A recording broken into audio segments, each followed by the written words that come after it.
Título da nossa live de hoje, ele, Campos Neto, o presidente aí do Banco Central, que ameaça subir os juros no fim do seu mandato. Campos Neto ameaça voltar a subir os juros no fim do seu mandato. O Banco Central não hesitará em elevar a taxa de juros para assegurar a convergência da inflação à meta, se julgar apropriado. Essas informações estão na ata da última reunião do Comitê de Política Monetária. Abre aspas, o comitê avaliará a melhor estratégia. De um lado, se a estratégia de manutenção da taxa de juros por um tempo suficientemente longo levará à inflação, olha só, levará à inflação a meta no horizonte relevante. De outro lado, o comitê unanimemente reforçou que não hesitará em elevar a taxa de juros para assegurar a convergência da inflação à meta se julgar apropriado, disse o Banco Central no documento que foi divulgado hoje. Na ata, o Banco Central também informou que na avaliação de riscos que podem pressionar os preços, todos os membros do Copom concordaram que há mais riscos para cima na inflação.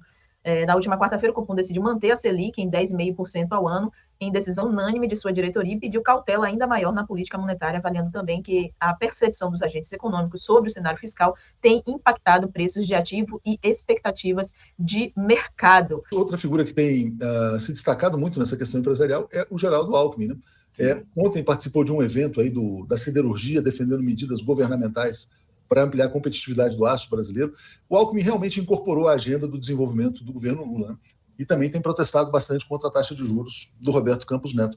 Aliás, recomendo, ontem trouxe no Brasil Agora o Fábio Fayad, que é o presidente do Sindicato dos Funcionários do Banco Central, explicando o que é a proposta da PEC 65, que é realmente a entrega total do Banco Central ao sistema financeiro.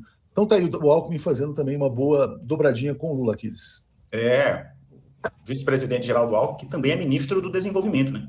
Então, tem essa função muito clara entre as suas atribuições, defender as medidas que propiciam o desenvolvimento brasileiro. E a taxa de juros escorchantes, que é praticada hoje pelo Banco Central, inviabiliza esse processo todo. Então, o Roberto Campos Neto, ele também atrapalha a agenda do Alckmin dentro do governo, assim, atrapalha o governo como um todo e a agenda defendida pelo ministro e vice-presidente da República, que é a do desenvolvimento. Porque com uma taxa de juros como essa, o rentismo acaba monopolizando e segurando todo o capital que existe, que poderia ser produtivo e acaba se tornando lá improdutivo, fica parado lá só rendendo juros, não gera emprego, não recolhe impostos, não faz a economia girar, não contribui para o consumo, ou seja, não faz nada que seja positivo para o desenvolvimento do país, né? Concentra todo o capital nas mãos de pouquíssimas pessoas.